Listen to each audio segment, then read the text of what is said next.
전문 변호사 조용주입니다. 예, 오랜만에 인사드립니다. 그동안 잘 지내셨죠? 예, 저도 잘 지내고 있습니다. 지금 이곳 미국 동부는요, 막바지 여름 더위 때문에 많은 사람들이, 저를 포함해서 많은 사람들이 고생을 하고 있습니다. 연일 90도가 넘는 더위에 여러 가지 힘든 점이 많은 것 같아요. 유치원 여러분들, 이 더운 여름에 물 많이 드시고 특히 그 더위에 몸 건강에 유의하시기 바랍니다. 예, 오늘 제가 영상으로 말씀드릴 거는요, 어제 있었던 바이든 행정부의 대학 학자금 그 융자에 대해서 어떤 그런 캔슬레이션, 탕감 정책에 대해서, 탕감에 대한 정책을 발표했거든요. 거기에 대해서 말씀드리겠습니다. 사실 바이든 대통령의 어떤 그런 그 대통령 그 선거에 있어서 그 선거 공약 중 하나로 대학 학자금 탕감을 갖다가 이제 본인의 선거 어떤 방침으로 유세할 때 선거 어떤 내용으로 하나를 했었거든요. 그래서 이제 요번에 드디어 이제 나오게 됐습니다. 예, 근데 그거 갖다 의회의 어떤 그 법률적인 걸 거치지 않고 행정명령으로 이제 탕감 정책을 발표했습니다. 가장 큰 이유가 어떤 공화당에서의 반대도 있고 또 사실 민주당 내부에서도 대학 학자금 탕감을 반대하는 의원이 있다 그래요. 여러 가지 이유가 있는데 가장 큰 게 현재 미국은 인플레이션이 계속 진행되고 있잖아요. 인플레이션이 진행되고 있는데 대학 학자금을 탕감한다는 것 자체가 돈을 푼다는 의미죠. 인플레이가 계속되면 돈이 이제 시중에 풀려 있는 돈을 회수를 해야 되는데 그래야 인플레이션이 잡을 수가 있는데 이 상태에서 지금 잡으려고 여러 가지 이제 페드라든지 많은 분들이 노력하고 있는데 갑자기 또 돈을 푼다는 거에 대해서는 이게 맞지 않는다라고 반대하신 의원님들이 많이 계시더라고요. 물론 이제 정책 자체는 나쁜 게 아닌데 시기가 안 좋다라고 하는 거지 뭐 그 정책이 나쁘다 그런 뜻은 아닙니다. 예, 그러다 보니까 이제 바이든 행정부에서 국회를 통하는 것보다는 행정명령으로 하는 게 좋겠다. 그래가지고 이제 어제 드디어 행정명령으로 발표했습니다. 그 내용을 갖다가 잠시 이제 한 6, 7가지 정도로 요약해서 말씀드릴 수가 있는데요. 이제 맨 먼저 그 대학 학자금 탕감에 대해서 해당되는 이제 대학 융자금이 미국의 연방 교육부 디파트먼트 오브 에듀케이션을 통해서 받은 그 융자금의 대학 융자금 학자금에 해당됩니다. 해당됩니다. 뭐 예를 들자면 그 펠 그랜트 같은 게 대표적인 거겠죠. 그리고 펠 그랜트 같은 경우 잘 아시겠지만 그 저소득자한테 해당되는 장학금입니다. 해당되는 대출금입니다. 그래서 만약 소득 수준이 폐장학금에 안 되게 되면 폐장학금 받을 수가 없는 거죠. 그래서 맨 먼저 이제 내용은 첫 번째가 미국 연방교육부를 통해서 받은 대학 학자금 융자금에만 탕감 대상이 되는 거죠. 그리고 두 번째는 이 대학 학자금이 2022년도 금년도 7월 1일 이전에 대학 융자가 시작된 것만 해당됩니다. 뭐 예를 들어서 오늘 융자가 시작됐다 이건 해당이 안 됩니다. 2022년도 7월 1일 이전에 융자가 시작된 대학 학자금 융자가 시작된 것만 이제 해당이 되죠. 그리고 두 번째로 그 다음으로 이제 그 학자금을 이제 갚는 주체가 연소득이 12만 5천 불, 부부일 경우 개인일 경우는 12만 5천 불, 부부일 경우는 25만 불 미만만 해당이 됩니다. 만약 소득 수준이 그보다 넘을 경우는 해당 사항이 없습니다. 이제 그 내용을 이렇게 제가 이제 웹사이트에서 다 이제 찾았는데요. 예, 그리고 이제 다음번은 이제 그 최고 펠 그랜트를 받으신 분은 2만 불까지 캔슬레이션, 탕감을 받을 수가 있습니다. 만약 펠 그랜트가 아닌 다른 융자금을 받으신 분은 $10,000까지 받을 수가 있습니다.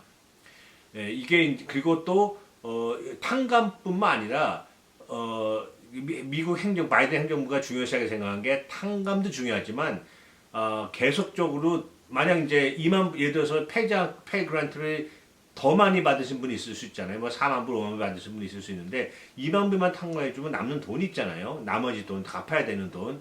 거기에 대해서 더 그거를 갚아야 되는 어떤 소득원을 보호하기 위해서 재량소득이라는 걸 정했습니다. 미국 정부가요. 재량소득이라는 거는 가처분 소득에서 기본 생활비를 뺀 건데요. 지금까지는 그 어떤 상환액이 이 재량소득의 10%까지를 맥시멈을 정해놓고 10% 넘지 않은 수준에서 이제 상환액을 정했는데 그 10%를 5%를 줄였습니다. 그 얘기 뭔가 하면 다시 말씀드리면 갚아야 되는 어떤 수입의 규모를 더 줄인 거죠. 갚아야 되는 지출의 규모를 줄여서 궁극적으로 소득을 좀 더 보호하겠다. 이런 이제 정책을 갖다가 여기에 포함시킨 겁니다. 예, 그리고 또 가장 이제 근데 이제 여기서 이런 내용으로 발표했는데요. 여기서 많은 분들이 이제 궁금해하신 게 뭔가 하면 그럼 내가 빌린 돈이 얼마큼 해당되는지 또 소득 수준이 정확히 뭐 12만 5천 뭐 25만 이렇게 했는데 어떤 소득을 의미하는지 등등에 대해서 많은 질문이 있을 거예요. 그래서 거기에 대해서 교육부 바이든 행정부는 어떻게 설명을 하고 있냐면요. 이 탕감 대상이 되는 자격과 어떤 신청에 대한 자세한 내용은 수주 내에 몇 주인지 정확히 모르겠지만 수주 세브럴 윅스 내에 Department of Education, 그러니까 www.ed.gov를 통해서 발표를 하겠다고 했습니다. 지금 사실 이게 발표가 된 다음부터 많은 질문이 있었던 것 같아요. 그래서 제가 여기서 이제 뽑아왔는데, 교육부 웹사이트에 들어가 보면 이제 Q&A라는 것도 다 있습니다. 그래서 이럴 경우는 어떻게 되나요? 저럴 경우 어떻게 되나요? 이제 질문이 있는데, 거기에 대해서도 몇 가지 질문을 기본적인 답변만 하고 뭐라고 그랬냐면, 자격 조건에 대한 내용과 신청에 대한 신청서 및 여러 가지 자세한 내용은 수주 내에 빠른 시일 안에 수주 내에 웹사이트 통해서 디파트먼트 오브 에듀케이션 웹사이트 통해서 발표하겠다 그랬습니다. 예, 저도 어제 그 발표된 걸 보고서 오늘 제가 직접 디파트먼트 오브 에듀케이션 웹사이트 들어가서 많이 찾아보고 또 직접 발표한 거 공식적인 거 제가 찾아보고 프린트하면서 하나하나 자세히 읽어봤습니다. 근데 약간의 여러 가지 약간 좀 몇 가지 클리어하지 않는 부분이 있는 것 같은데 그런 거는 미 정부 행정부의 발표를 많이 왔다나 수주 내에 발표한다 그러니까요. 조금만 기다리시면서 발표되는 거를 보시면 될 것 같아요. 저도 계속 체크하고 있다가 발표가 되게 되면 이 자리 비워서 다시 말씀드리겠습니다. 혹자는 이게 처음에 말씀드린 것처럼 인플레이션하고 맞지 않는 정책인데 과연 이걸 할 필요가 있겠냐라고 반대하신 분도 분명히 계십니다. 그분의 의견은 충분히 존중하지만 개인적으로는 대학 교육을 받을 때 사실 미국 대학의 어떤 등록금이 비싸잖아요. 전 세계에서 가장 비싼 나라 중에 하나라고 제가 알고 있는데요. 그런 그 등록금이 없어서 공부 못한다는 것은 나라 전체로 봤을 때 큰 손실입니다. 그래서 이제 론을 받았는데 그거 갖다가 나라에서 어느 정도 이렇게 특히 팬데믹 이후에 많은 이제 여러 가지 경제적인 어려움을 겪는 가정을 위해서 도와준다는 거는 저는 개인적으로 찬성을 합니다. 나라의 어떤 글쎄요 뭐 크게는 존재 이유가 이런 데 있지 않을까라고도 생각하는 경우도 하기도 합니다. 그래서 많은 분들이 혜택을 받을 수 있게 돼서 상당히 저는 개인적으로 기쁘고요.